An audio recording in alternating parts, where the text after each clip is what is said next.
Thank you very much. It's a great pleasure to be with you today and a privilege to have been invited to deliver this address today. I would say that it's really been a very long journey to get to where we are today.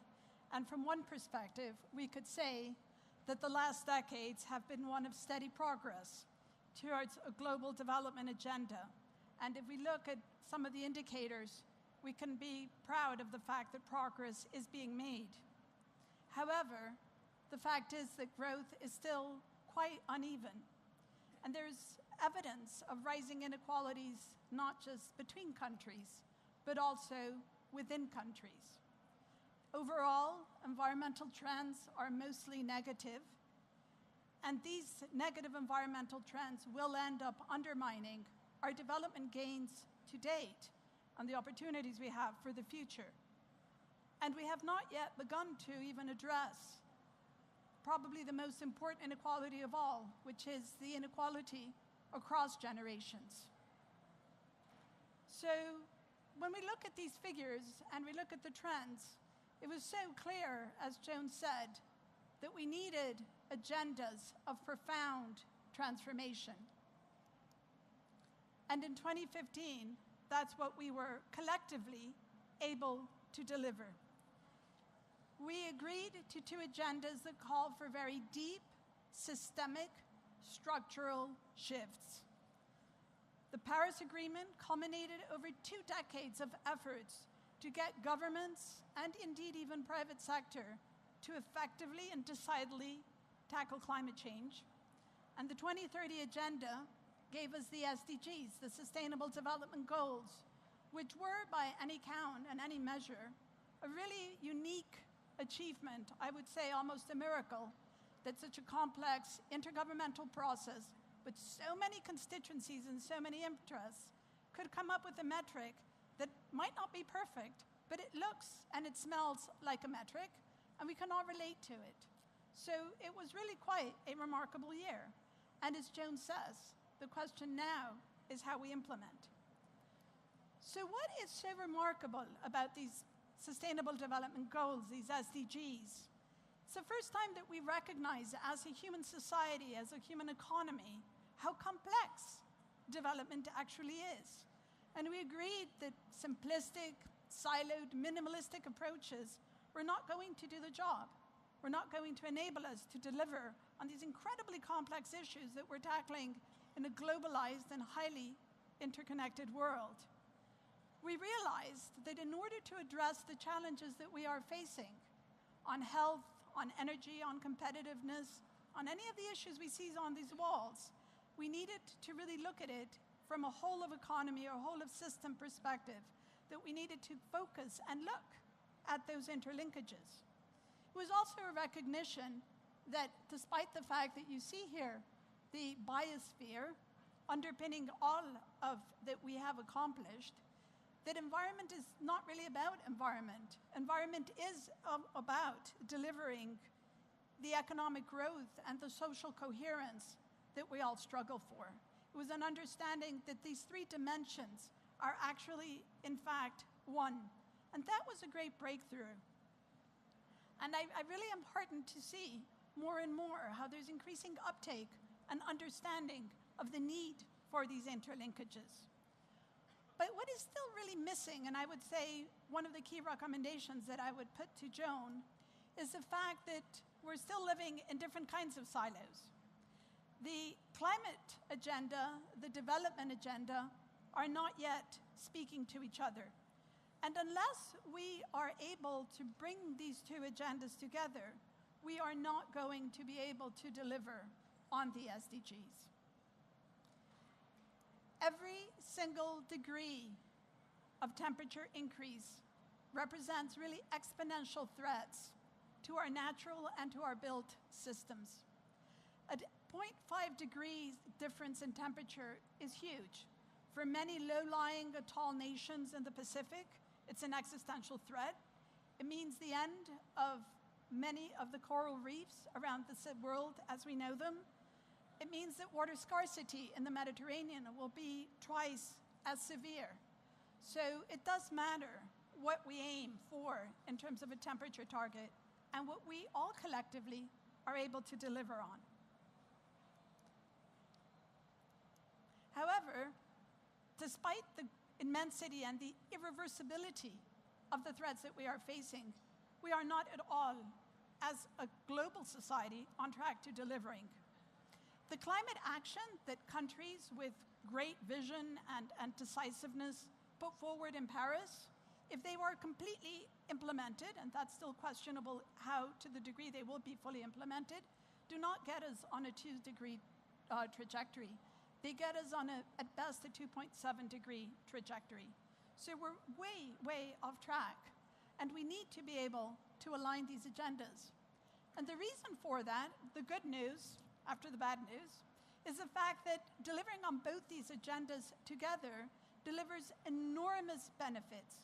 We talk sometimes of the triple bottom line.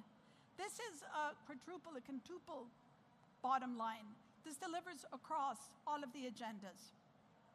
If we look at the SDGs, we have mapped them at WRI against the pledges that countries put forward, the so-called nationally determined contributions, or NDCs, and I promise it's the only acronym I will use apart from SDGs. So these NDCs, if we've tracked them, and it shows that if you actually deliver on the SDGs, you're delivering on climate and vice versa. And you need that because it gives encouragement to governments, to cities, to businesses, that it is doable. We are able to have effective climate and development action together. And the fact is that it is only by aligning these agendas that we're going to be able to bring about the deep systemic changes that are at the heart, that are the potential for these great agendas that we have agreed to in 2015. It's how we deliver on our built environment, on our food systems, on the nexus between food, energy, and water. It's how we safeguard our precious natural resources. But I would argue that even that alignment, which is so central, is still not enough. One of the great threats that we face is called the lock-in. What this graph shows is the replacement life opportunities of infrastructure. What it shows is that it takes a relatively long time for infrastructure, whether it be power plants or buildings or vehicle fleets, to reach the end of their lifetimes and be replaced. So the emissions associated with infrastructure that we build today can be locked in for decades. We can make investments with a short or a long-term perspective. And I call that 2050 is now. It's the realization that we are now, today, defining the contours of the world in 2050. That's not something that happens when we get to 2050. And we all signed on to the Paris Agreement. And under the Paris Agreement, we agreed not just to climate pledges, but all governments agreed to put in place long-term strategies. And this is why it's fundamental. Our actions, our investments, our policies have to have that long-term perspective.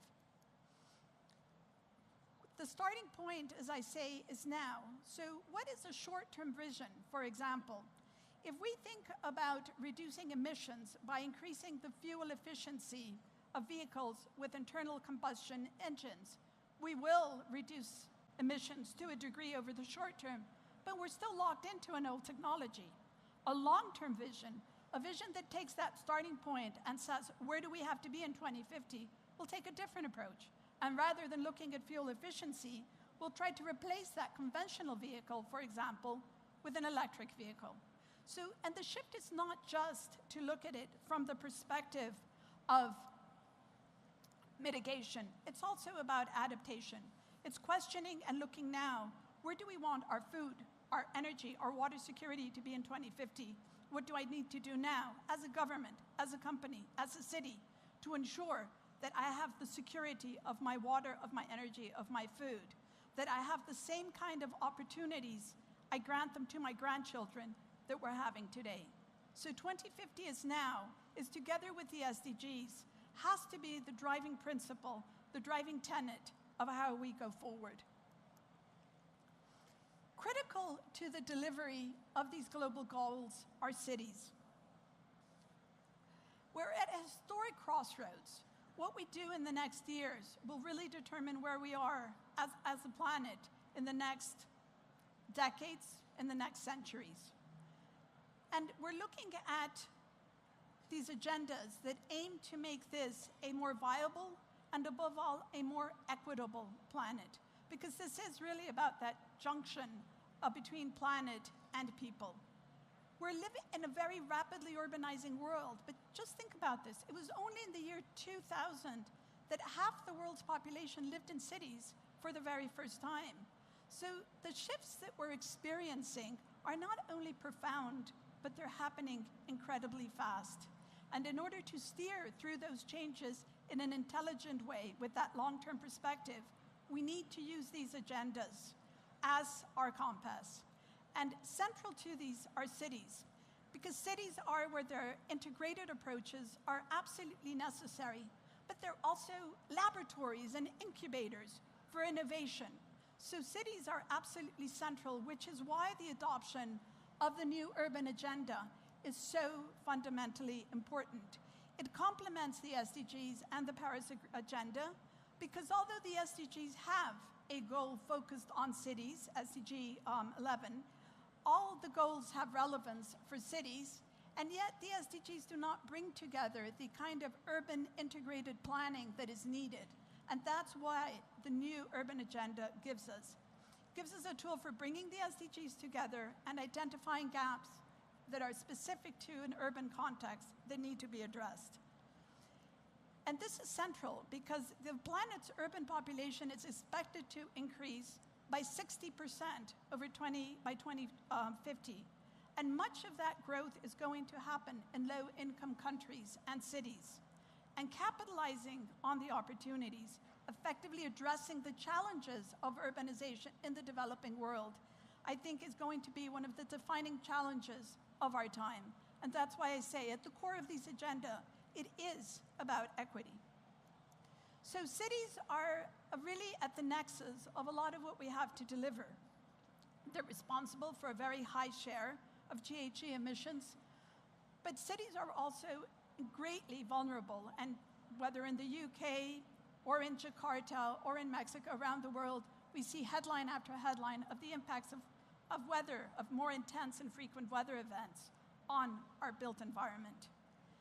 Increasingly, the radical shifts that we are talking about will have to take place in cities. Our research at WRI finds that as many as 70% of the urban residents in many African, Latin American, and Asian cities lack reliable access to services such as housing, water, energy, and transportation.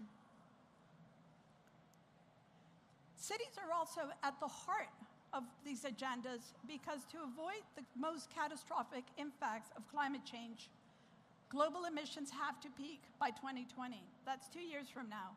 And then they have to keep declining very precipitously. A study in Nature estimates that, and I quote, building infrastructure for fast-growing cities in developing countries could release 226 gigatons of CO2 by 2050. And mark this, more than 4 times the amount to build existing developed world infrastructure. So the decisions we make today on how we build our cities will shape the world for decades and centuries to come. And this is where the SDGs provide a holistic lens for understanding what needs to be done in cities, but vice versa, intelligent urban planning also tells us how to deliver on the SDGs. That's a win-win.